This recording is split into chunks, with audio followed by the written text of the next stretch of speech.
Most következnek az úgynevezett sima izomszöveteink. Szerencsére ebből nincsen sok, azonban mindegyik létfontosságú biológiailag. A sima izomszövetek vezérlő központja az agytörzs felső részén található. Logikailag, fejlődéstörténetileg az agytörzset egy egységnek tekinthetjük. Ugyanakkor ez a felső középagyrész, ami az agytörzshöz tartozik anatómiailag, már nem miricsszöveteket vezérel, hanem sima izomszöveteket.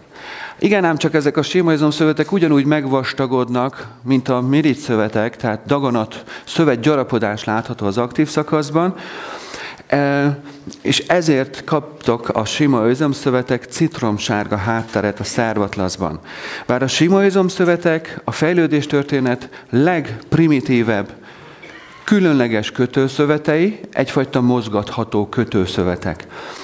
Ugye, amikor elkezdett fejlődni ez az archaikus gyűrűformájú élőlény, hozta a tenger a táplálékot, bőséges táplálékot, és egy idő múlva felépett az a problematika, hogy a nyálka már kevésnek bizonyul a tápcsatornában a falat továbbítására, mert eddig csak nyálka volt. Nyálkával továbbítottuk. Termeltünk egy kis nyálkát, és az arrébb tolta a kaját a hasunkban.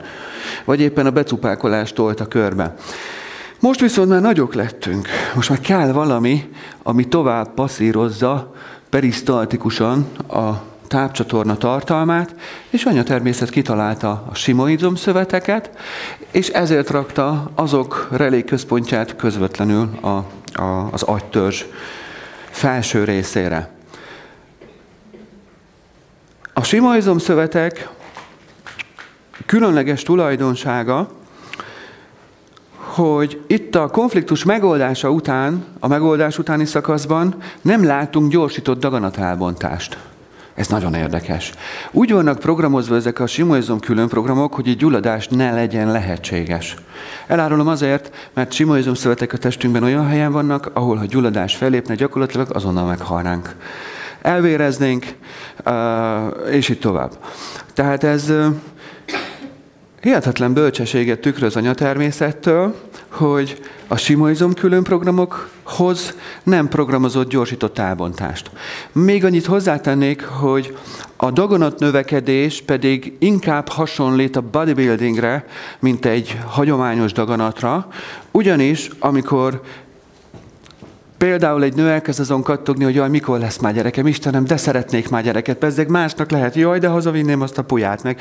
És akkor így elkezd kattogni rajta, akkor a méh izomszövetében egy-két izomköteg extra kontrakciókat csinál. És ez ugyanolyan, mint amikor a bodybuilding emelgeti a súlyokat. Egy idő múlva ugye egyre nagyobb lesz az izom.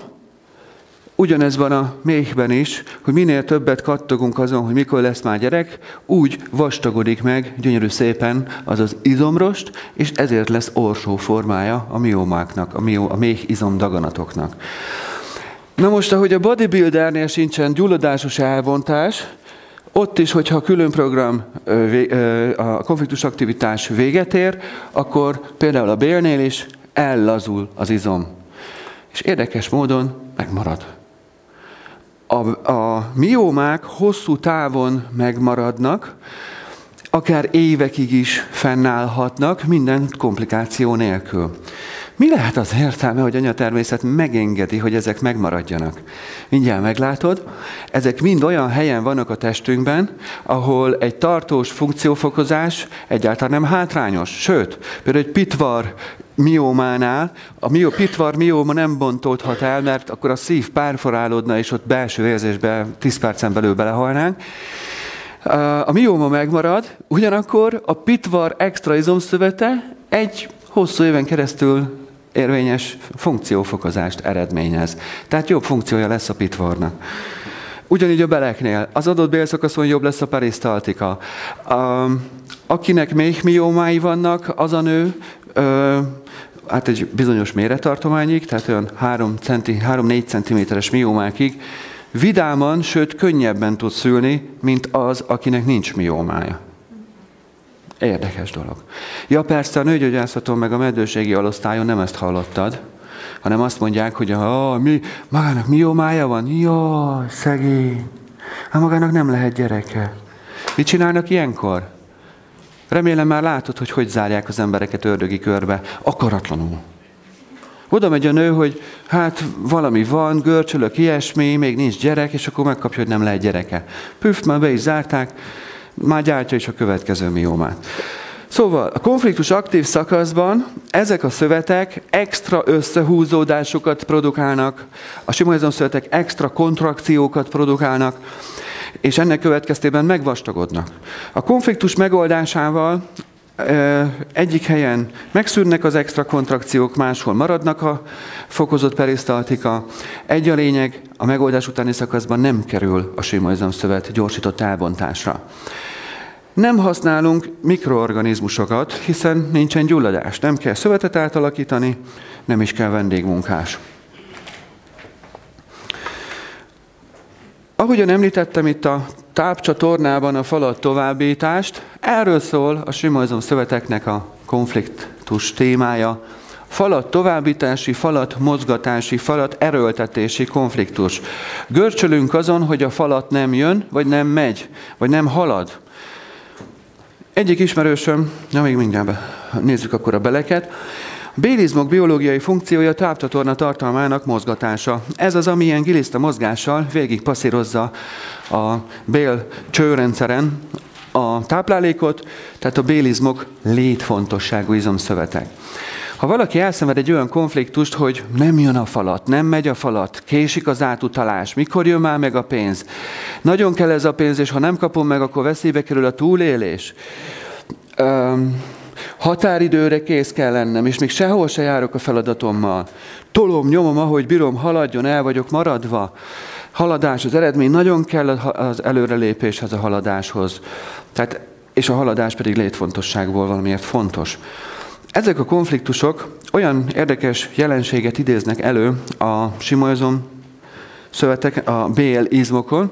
Most, ha így elképzeled a belet, mint egy ilyen gumicsövet, a konfliktus aktív szakaszban a bél nagy részén a perisztaltika csökken, jelentősen csökken, egy adott szakaszon pedig fokozott perisztaltikát látunk. Tehát ez a konfliktus aktív szakasz jellege, itt megy a perisztaltika, mint a gőzmozdony, itt meg így el vannak elnyedve a belek.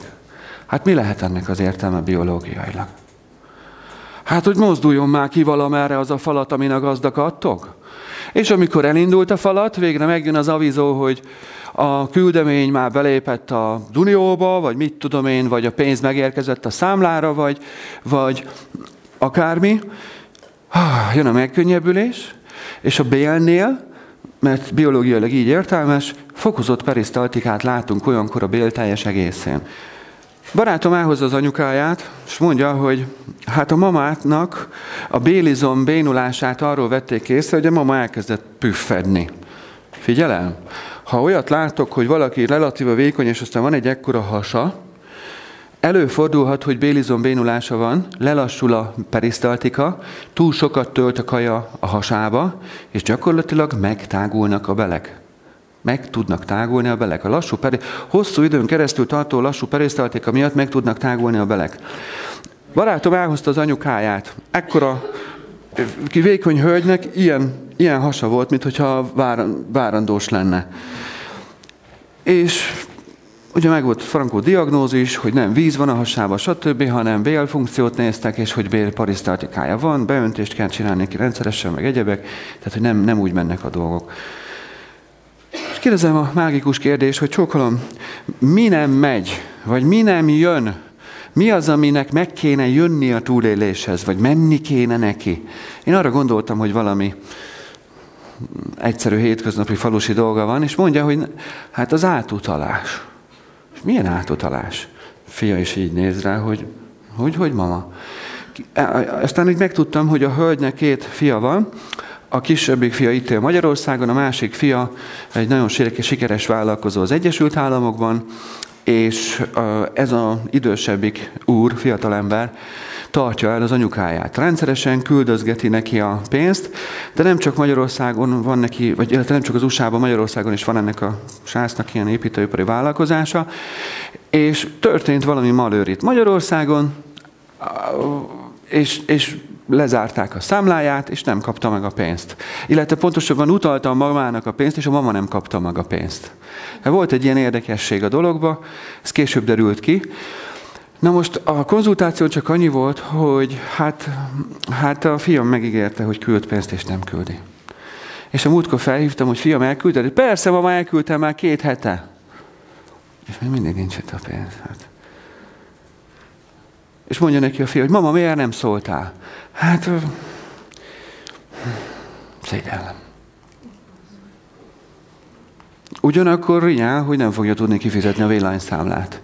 Tehát mert a USA-ba élő fiúnak még nincs családja, ő csak a pénzt hajtja és dögivel van neki meg van 3 gyereke már. Úgyhogy őtőlük nem akart pénzt kérni. Tehát érthetők ezek az emberi dolgok, viszont az ahhoz vezetett, hogy nagyon intenzíven elkezdett mama stresszelni azon, hogy úristen, mi lesz. Ja, nincs nyugdíja, mert soha nem dolgozott ilyen helyeken, tehát a mamának nincs gyakorlatilag nyugdíja. Háztartásbeliként élte le az életét, aztán így át. Szóval, hogy oldjuk meg ezt a konfliktust? A fia nagyon talpra esetten mondta neki, mama, láttam, itt lenne egy automatát, már is megyünk lefele, adok pénzt, ne hülyéskedj velem, ezért nem tudsz adni, mert nincs pénzed, gyere, megyünk lefele.